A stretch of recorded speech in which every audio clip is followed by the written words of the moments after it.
आइए जाने महाड़ सत्याग्रह के बारे में। 20 मार्च 1927 महाड़ आंदोलन से बाबा साहेब ने की थी दलित क्रांति की शुरुआत। इससे पहले आपसे विनती है, इस वीडियो को अंत तक पूरा देखें, तभी आपको बाबा साहब के जीवन से जुड़ी सभी जानकारी मिलेंगी। चैनल पर आपके लिए रोजाना बाबा साहब के जीवन से जुड़ी वीडियो लेकर आती रहती हूँ। बाबा साहब डॉक्टर भीमराव अम्बेडकर को मानने वाले लोग चैनल को सब्सक्राइब कर लें। तो चलिए शुरू करते हैं इस वीडियो में। 20 मार्च 1927 को दोपहर का समय था।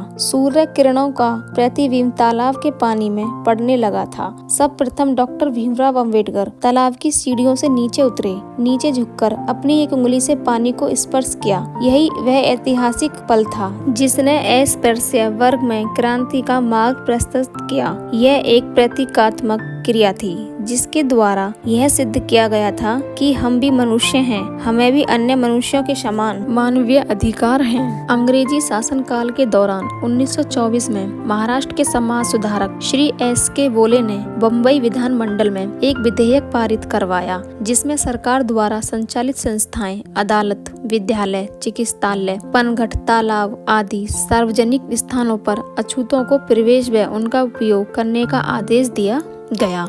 कोलाबा जिले के महाड़ में स्थित चवदार तालाब में ईसाई, मुसलमान, पारसी, पशु, कुत्ते सभी तालाब के पानी का उपयोग करते थे, लेकिन अछूतों को यहाँ पानी छूने की भी इजाजत नहीं थी। सवर्ण हिंदुओं ने नगर पालिका के आदेश भी मानने से इनकार कर दिया। अछूतों के अधिकारों को छीन लेने का समय अब आ गया है। ये सोचकर डॉक्टर भीमराव अम्बेडकर ने अपने सहयोगियों के साथ दिनांक 19 तथा 20 मार्च 1927 को महाड़ के चवदार तालाब को मुक्त कराने हेतु सत्याग्रह करने का निश्चय किया। लगभग 5000 महिला पुरुष इस सत्याग्रह में शामिल हुए। 20 मार्च की सुबह डॉक्टर साहब के नेतृत्व में लगभग 5000 लोग शांतिपूर्वक तरीके से तालाब पर पहुंचे।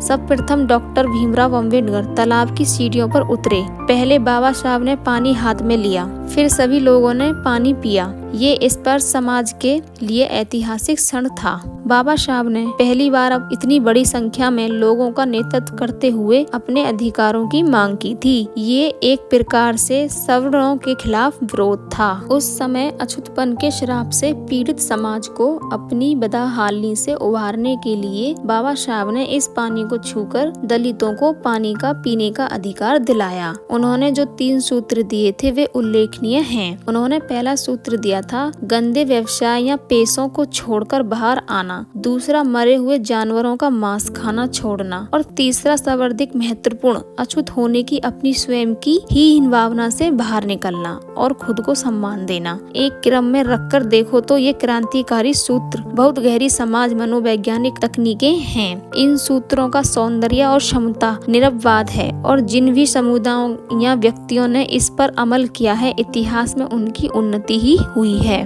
दास्ता और गुलामी को तोड़ने की शुरुआत थी ये, लेकिन बौखलाए हिंदुओं ने भीड़ पर लाठियों से हमला कर दिया। बहुत से लोग घायल हुए। डॉक्टर साहब ने अछूतों को संयम व शांति रखने की सलाह दी और कहा, हमें प्रतिघात नहीं करना चाहिए। जन समुदाय ने अपने नेता की बात मान ली। उधर सवर्णों ने अछूतों के छूने से अपवित्र हुए चवदार तालाब का शुद्धिकरण करने के लिए गोबर व गौमूत्र तालाब में डलवाया। डॉक्टर भीमराव अम्बेडकर ने सत्याग्रह की योजना बनाई और 25 दिसंबर को हजारों की संख्या में लोग इकट्ठा हुए, लेकिन सत्याग्रह स्थगित करना पड़ा। डॉक्टर अम्बेडकर ने बम्बई हाई कोर्ट में लगभग 10 वर्ष तक ये लड़ाई लड़ी और अंत में 17 दिसंबर 1936 को अछूतों को चवदार तालाब में पानी पीने का अधिकार मिला। यह अस्पृश्य समाज के लिए ऐतिहासिक जीत थी।